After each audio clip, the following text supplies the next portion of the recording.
Well, it is the time of year when you may be thinking that your trees are showing signs of stress from damage or disease. It's a good idea to take a look out there with the safety guidelines that we're about to show you right now. Robert Spartz is district manager for Davey Tree Service, here to talk about all these critters and things that can happen. Yep.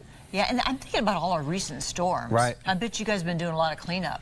Yeah, the recent storm that came through 2 Sundays ago has really put a damper on the Quad Cities, and the high winds, mixed with the rain, and the fact that these trees have been taking up a lot of rain, over the past, several months here, have just equaled, really heavy trees, and have put us in a really bad place. Oh, all those downed limbs, and then so many of the trees that we saw just fall over. Right. And that's from the waterlogging that they've gotten. Yeah. And yeah, so we experienced a lot of soft soil.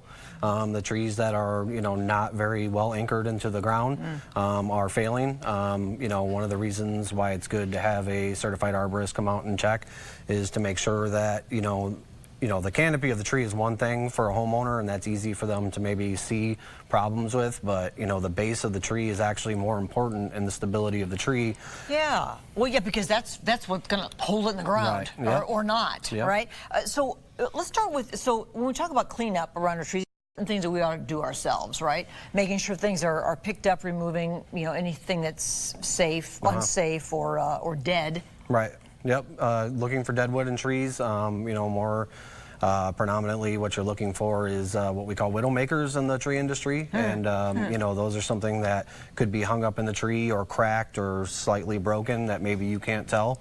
And again, just going back to those things, that's why it's important to have somebody coming out and inspecting your trees on an annual basis to make sure that everything's healthy and looking good, and you're not worried about that stuff. Well, we have a point here about protecting from storms, about bracing weak limbs. Is that something that you guys do, or is that anything, could an individual homeowner do that on their own?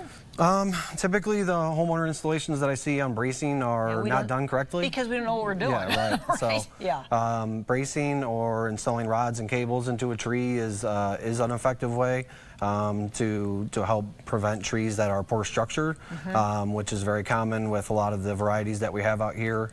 Pin oaks and a lot of the newer maples that are being planted actually have very poor structure, and so a lot of times what we have to end up doing is installing cables into these trees to make sure that they're safe. Well, the other thing about inspecting for damage is that usually we don't know what we're looking for, but that's why, did you say every year we should have this done? Well, yeah, I mean, it's a trees are just a living organism like us, so you do an annual visit to your doctor. Yeah, good point. Technically what we're considered is tree doctors, so we're giving a prescription for the tree. I mean, conditions are always going to change, especially with the harsh conditions that we have here.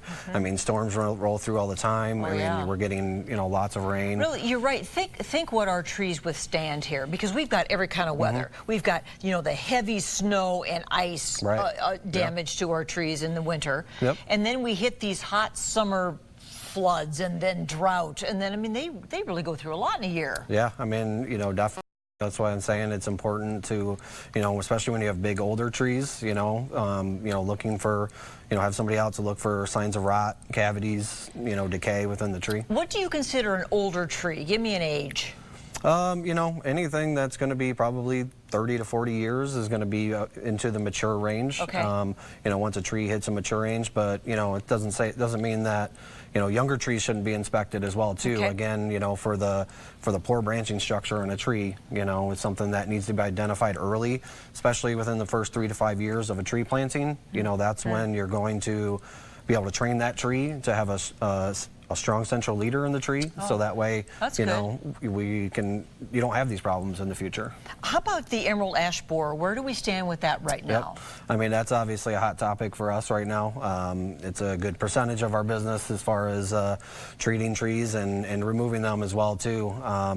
Okay, let's explain that critter and what it does. Yes. So emerald ash borer is a non-native insect that's been in the United States for well over 15 years now. It actually gets inside the tree when the eggs hatch, and then it eats the interior living portion of the tree that flows water and nutrients up into the upper canopy of the tree. And when that happens, you start to see dieback or just complete death of the tree. And as far as the Quad Cities is concerned, we're at you know, a breaking point right now. If you're going to treat your ash tree, you know, this is the year you need to start that, because if it's still healthy, you know, going forward, you're going to start to see a drastic loss. Because the trees cannot withstand it. Right. Yeah. Okay. Yep. And the numbers are multiplying every year, so they're just getting higher and higher. And you know, so if you have a healthy one now, this is the time to get on it. And okay. Well, Davey is so you've got a location in Eldridge. Correct. You guys go all over. Yep. Okay. Let's take a look for Davey Tree Service. It was good to have you here today, Robert. This is the kind of stuff, you know, when you mentioned about getting, you know, we as living organisms, we as people get our health checkups, and maybe we don't think of that for our trees. Sure. It's just, and we usually wait till something falls off of a tree, or till it falls over, or, right? Yeah, that's for sure. I mean, I grew up in a small town, so, you know, the prescription for us was either it was a dead or alive. And, you know, I mean, either dead or alive. Right. Yeah, no damage in between. Good to see you, Robert. Thank you. Yes, thank you. Okay. Up next today, hot glass.